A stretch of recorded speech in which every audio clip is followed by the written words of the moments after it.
A cada dia que passa, o evento climático extremo que atinge o Rio Grande do Sul tem deixado mais vítimas. Para se ter uma ideia, 70% dos municípios do estado já foram atingidos com as enchentes. Com o rompimento da barragem 14 de julho, um mar de lama dominou a região do Rio Guaíba, que subiu ao maior nível já registrado e alagou cidades inteiras, como a capital gaúcha.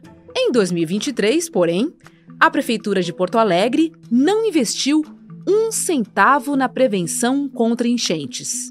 O desastre que deixou cidades inteiras debaixo de escombros serve como um sinal de alerta. É preciso estar atento às mudanças climáticas e tomar precauções para evitar novas tragédias. Quarta-feira, 8 de maio de 2024.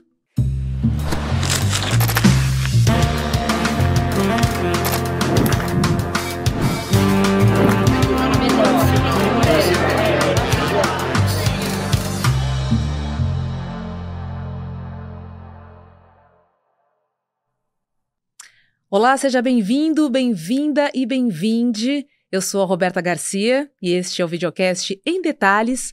Aqui sempre com um convidado, nós vamos mergulhar e analisar uma temática do dia.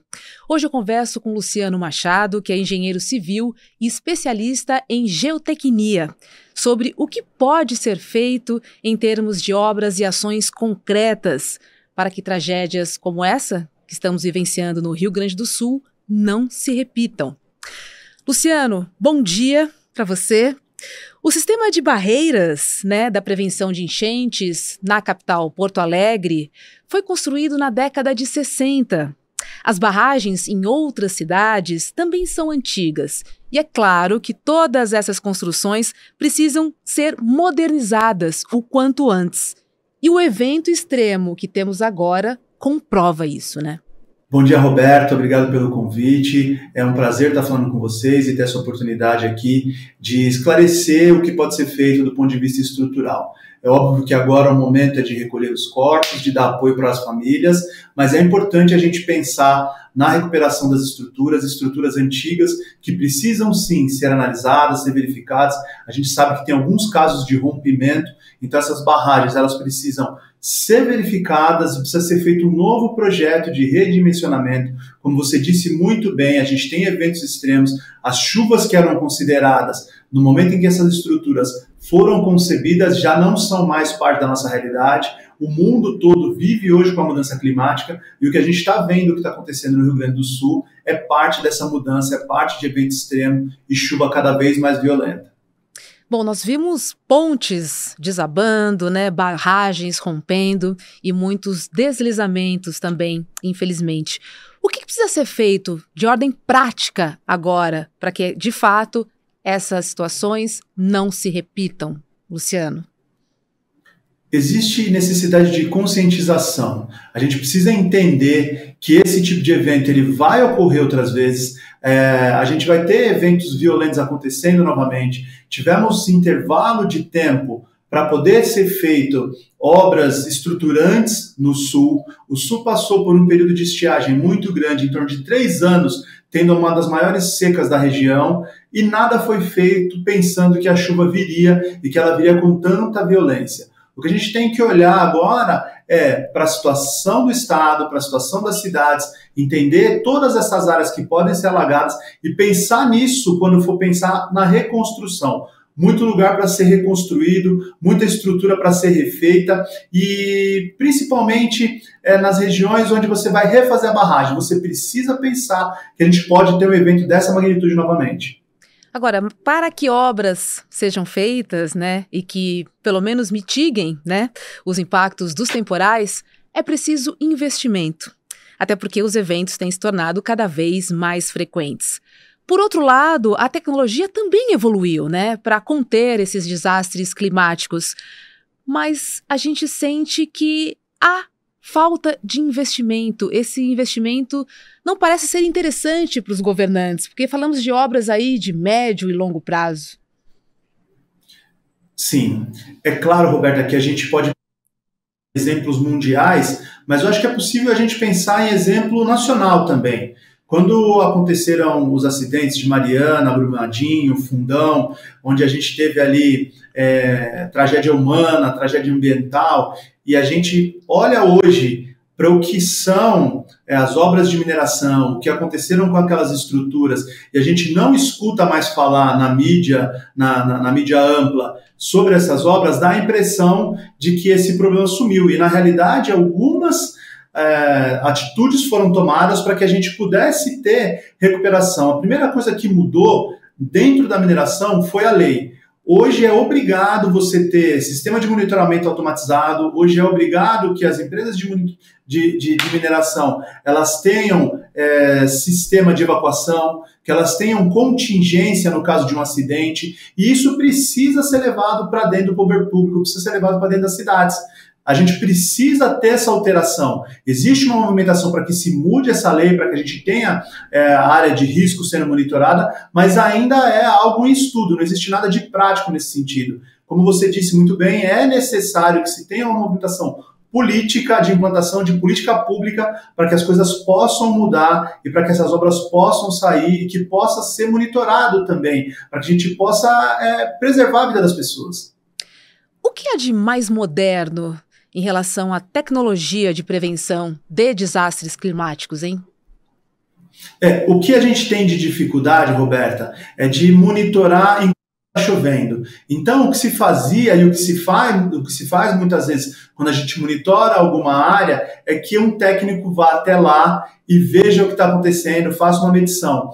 Já não é possível, porque é num momento crítico, onde você tem a chuva, onde você tem a possibilidade de ter o deslizamento de terra, onde você tem a possibilidade de ter a enchente. Então, o que existe de mais moderno são sistemas automatizados, que eles conseguem te mandar a informação minuto a minuto, e aí você consegue colocar o tempo necessário de resposta, você consegue ter tempo de decisão, de tomada de decisão, o que você vai fazer, se vai ser feita a evacuação ou não, se você está vendo que existe uma celeridade dentro de um processo, que você pode, de repente, fazer alguma intervenção. Então, o que existe de mais moderno é você utilizar não só o monitoramento automatizado, mas também inteligência artificial, para que te dê alguns parâmetros em relação à informação. A obtenção de dados ela é importantíssima, mas é importante que você saiba o que fazer com esses dados. Então, o que existe de mais moderno é isso, instrumentação automatizada, remoto, que você consegue receber a informação no seu celular e aí o poder público possa tomar as decisões, a Defesa Civil possa tomar a decisão mais adequada para cada tipo de caso. Agora, quando a gente pensa em reconstrução, né, num novo Rio Grande do Sul, levando em consideração todos esses desastres que aconteceram, é preciso repensar, né, o Estado como um todo, não só em prevenção, como em estrutura também, né? A gente tem que pensar, e aí eu vou trazer um exemplo de Taiwan, que a gente acabou de ver um terremoto bastante significativo, com 7,4 graus na escala Richter. Em 1999, eles tiveram um terremoto da mesma magnitude e morreram 2.400 pessoas. Nesse último terremoto que aconteceu agora no mês passado, morreram 10 pessoas. Olha a evolução que você consegue ter para o mesmo tipo de evento.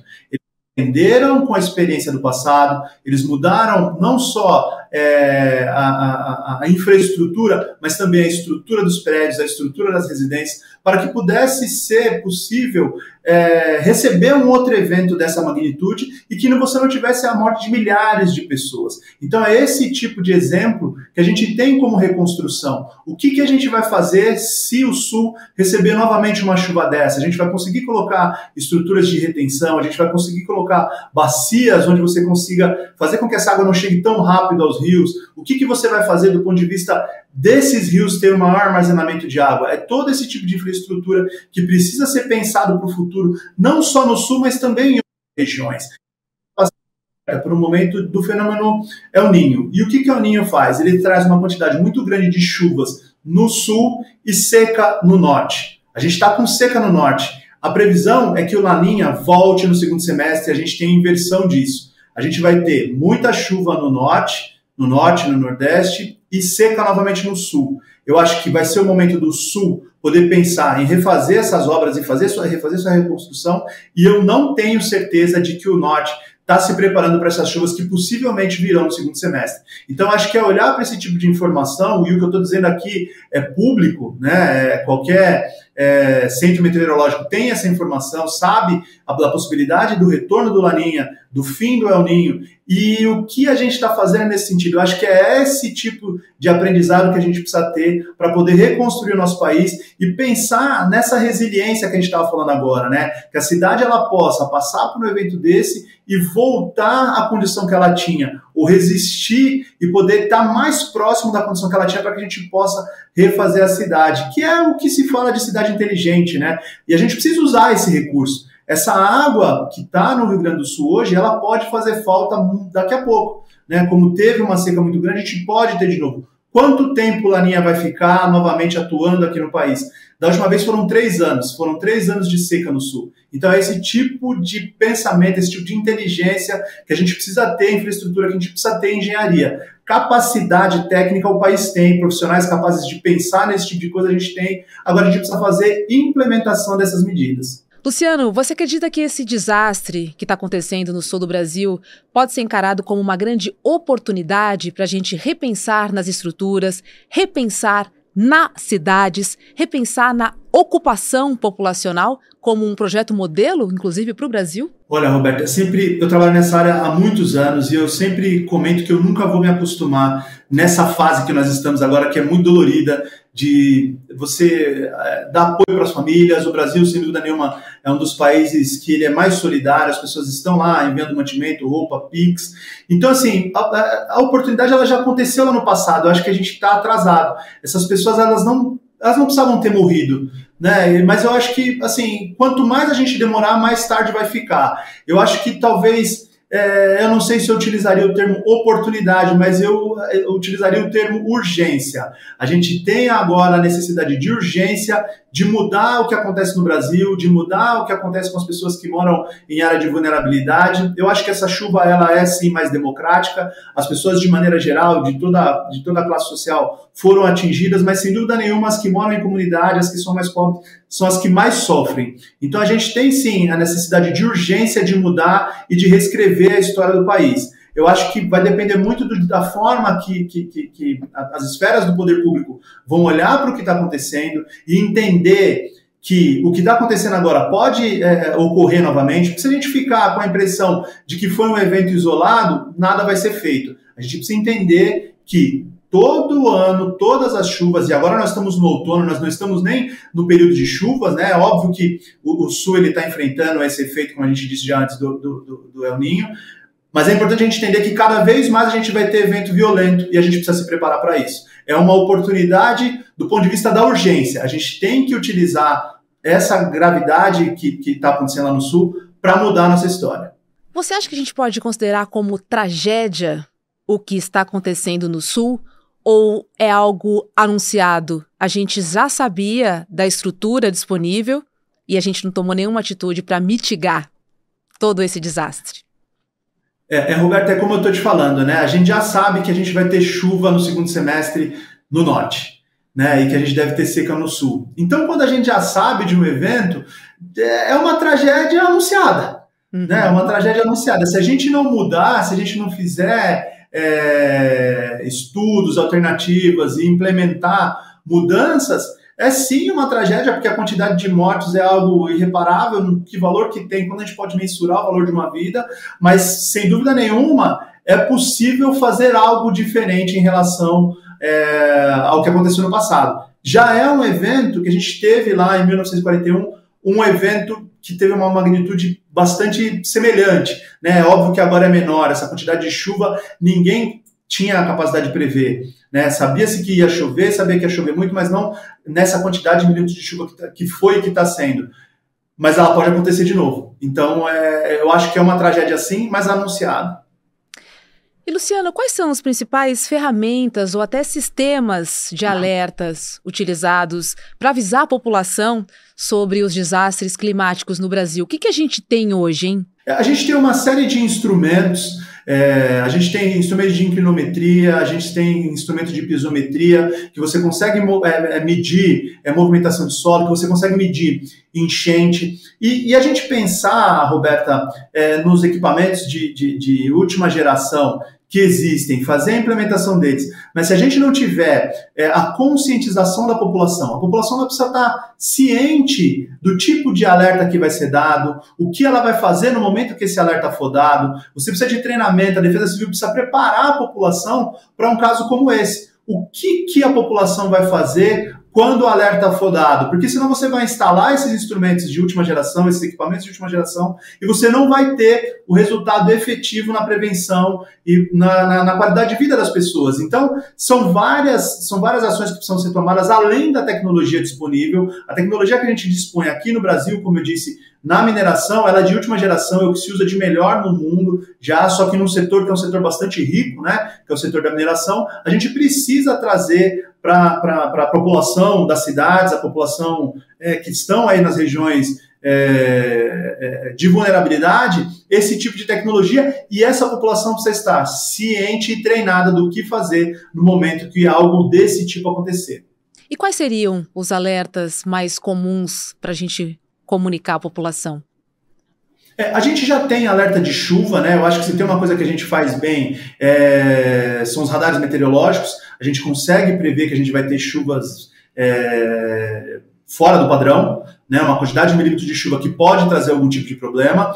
E o restante, Roberta, infelizmente não é utilizado. Eu tenho que me apoiar na mineração para dizer o tipo de equipamento que é utilizado. Na área urbana, onde as pessoas moram, infelizmente não existe ainda esse tipo de situação implementada. A gente já trabalhou aqui, a gente fez um projeto piloto, mas é algo ainda, como o próprio nome diz, é piloto, que a gente espera conseguir levar para outros lugares, que a gente espera conseguir levar de forma mais ampla para o país, que outras empresas e que o poder público possa levar esse tipo de melhoria na qualidade de vida das pessoas, mas dentro das moradias e da situação de vulnerabilidade, Roberta, infelizmente, as pessoas não têm ainda essa tecnologia disponível. Falta de vontade do poder público? Como é que você classificaria aí esses desafios enfrentados para implementar sistemas de alertas precoces? Olha, Roberta, falar falta de vontade talvez não seja correto da minha parte. Talvez falta de interesse político, talvez seja algo que não está dentro da agenda, mas é algo que precisa de forma urgente entrar na agenda, entrar na pauta. A gente precisa mudar a situação das pessoas que vivem em situação de vulnerabilidade, para que a gente possa ter avanços e a gente possa ter uma cidade que tenha qualidade de vida para todo mundo. E além dos alertas, né, para a população que a gente está conversando agora, que outras iniciativas aí podem ser desenvolvidas para minimizar os impactos dos desastres climáticos, como os alagamentos que a gente está vendo no Rio Grande do Sul? Eu acho, Roberta, que quando a gente pensa em alerta, a gente pensa em conviver com esse tipo de desastre, com esse tipo de situação. Eu acho que a gente tem que pensar em mitigação. Eu acho que a gente tem que pensar em como é que a gente faz obras. Se a gente olhar para a Holanda, né, como o próprio nome diz, Países Baixos, que estão abaixo do nível do mar, e há 300 anos eles resolveram o problema deles. É claro que eles ainda têm problema, mas eles estão há muito tempo lidando com isso e de uma forma efetiva. Eu acho que a gente tem sim que pensar nos alertas, a gente tem que pensar em casos extremos, mas a gente tem que pensar em estruturas que possam fazer que as pessoas possam ter tranquilidade no momento de chuva. A chuva, ela é importantíssima para nós, a água ela é importantíssima para nós, e a gente não pode pensar que toda vez que ela vier, a gente vai ter que correr. Eu acho que a gente tem que pensar em estruturas, a gente tem que olhar para essa situação onde está o estado todo debaixo d'água e pensar do ponto de vista de engenharia que tipo de solução que a gente pode propor caso um evento como esse aconteça novamente e para que as pessoas possam ter a tranquilidade de continuar nas suas casas. Luciano, quais são os próximos passos práticos a partir do momento que a água baixar no Rio Grande do Sul, hein? Existe uma série de ações que precisam ser tomadas, Roberta. Agora a gente precisa fazer a limpeza das cidades, a gente precisa, já está sendo feito isso, mas precisa continuar dando apoio às pessoas que estão desabrigadas, às pessoas que não vão conseguir voltar para suas casas, as pessoas elas precisam ser acolhidas, elas precisam ter todo o suporte. Existe a necessidade de liberação das estradas, Tem muita coisa que está sendo feita de forma paliativa, a liberação das cidades está sendo feita de forma paliativa. Esse tipo de obra que está sendo feita é uma obra para você poder liberar as rodovias, para que você consiga ter o fluxo nas rodovias, para que possa passar o transporte de cargas, alimento, roupas, e depois você precisa refazer essas estruturas, que são estruturas que elas não estão do ponto de vista definitivo. As chuvas elas vão continuar, e assim que você tiver uma janela de oportunidade, você precisa refazer essas estruturas. Então você vai refazer essas estruturas e precisa da necessidade de projetos. Que tipo de projeto vai ser feito, principalmente do ponto de vista de hidrologia, qual é a chuva que eu vou considerar para refazer essas estruturas, como é que eu vou recompor as minhas barragens, que estruturas novas eu vou fazer. Então, dentro dessa cronologia, primeiro você vai dar apoio para as pessoas, fazer uma primeira limpeza e pensar em estudos de como é que eu vou recompor e reconstruir essas cidades. Eu vi o governador do Rio Grande do Sul falando da reconstrução. Essa reconstrução ela precisa ser muito bem planejada. A gente estava falando aqui, quando você pensa em infraestrutura, você não pensa nada a curto prazo, você sempre pensa a médio e longo prazo. Uma obra de infraestrutura dificilmente ela vai durar menos do que 3, 4 anos. Na grande maioria dos casos, mais tempo do que isso. Então você precisa fazer bem feito e uma solução que ela seja, que resolva a longo prazo, que ela não tenha necessidade de ser refeita num prazo muito curto. Então os projetos são fundamentais, os estudos são fundamentais, e eu acho que é isso que já poderia estar sendo pensado, ser feito em paralelo a esse apoio que está sendo dado às famílias, enquanto você ainda está numa situação de alagamento e de chuvas. E aí, pensando já para o futuro, na reconstrução, né? Onde que entra o trabalho do engenheiro civil e do especialista em geotecnia? A gente precisa trabalhar, nós estamos trabalhando, eu tenho colegas trabalhando, a gente está indo para o sul também. Então, hoje, quando você olha as rodovias, é muito perigoso você tirar, limpar, fazer limpeza da terra no pé desses taludes, porque você pode ter novos escorregamentos, então você tem que ter toda uma lógica de como é que você vai fazer essa limpeza, de como é que você vai remover esse material para que você não ocasione novos escorregamentos. Você tem que pensar como é que você vai recompor os pavimentos, como é que vai recompor as cidades, a drenagem. Tudo isso você precisa do engenheiro civil e do engenheiro de geotecnia e de várias outras disciplinas, do engenheiro de hidrologia, de hidráulica. Então você precisa de uma série de colegas ali para que a gente possa fazer um trabalho que seja perene e que a população possa ter sua vida de volta, que a qualidade de vida possa ser retomada e que as pessoas possam viver com tranquilidade. Então tem uma necessidade de muitos profissionais, né, dos quais o engenheiro civil é um deles, e tantos outros que vão precisar ser envolvidos nesse momento de reconstrução. É preciso repensar, inclusive, na ocupação das cidades, dos espaços, pensando em escoamento, principalmente? A gente olha para o Brasil e, de maneira geral, a gente tem a urbanização feita dentro dos rios. Né? Pode parecer um pouco chocante isso que eu estou falando, mas quando você pensa na várzea do rio, ela faz parte do rio durante a cheia. Então, em muitos casos, a gente tem que pensar assim a reocupação ou como a gente mantém essas residências, essas indústrias, essas construções, as rodovias, nesses locais que elas foram feitas, pensando em estruturas que você vai conseguir garantir que não vai ter novas cheias, que você não vai ter novas enchentes. Então tem que pensar em tudo isso, sim. Tá certo. Luciano Machado, obrigada e um bom dia para você. Roberto, eu que agradeço a oportunidade, espero ter contribuído nesse momento tão difícil que o Brasil, que o Rio Grande do Sul vem passando, né? E estou à disposição. Se vocês quiserem conversar novamente, a gente está aqui aberto, não só o Luciano, mas como a MMF como um todo. Você está indo para o sul do Brasil também, né? Eu estou indo para lá. A gente vai tentar apoiar tecnicamente lá, ver se a gente consegue fazer a liberação das rodovias. A gente tem contratos lá. A gente, independente disso, eu acho que como técnicos que somos aqui, a gente precisa dar esse apoio. É um momento de união aqui e o Brasil precisa das pessoas que têm capacidade para poder dar apoio nesse momento. Toda força é bem-vinda nesse momento muito frágil que passa o Rio Grande do Sul. Obrigada, um bom dia para você. Obrigado, Roberta. Obrigado pela oportunidade. Bom trabalho para vocês aí. Até a próxima.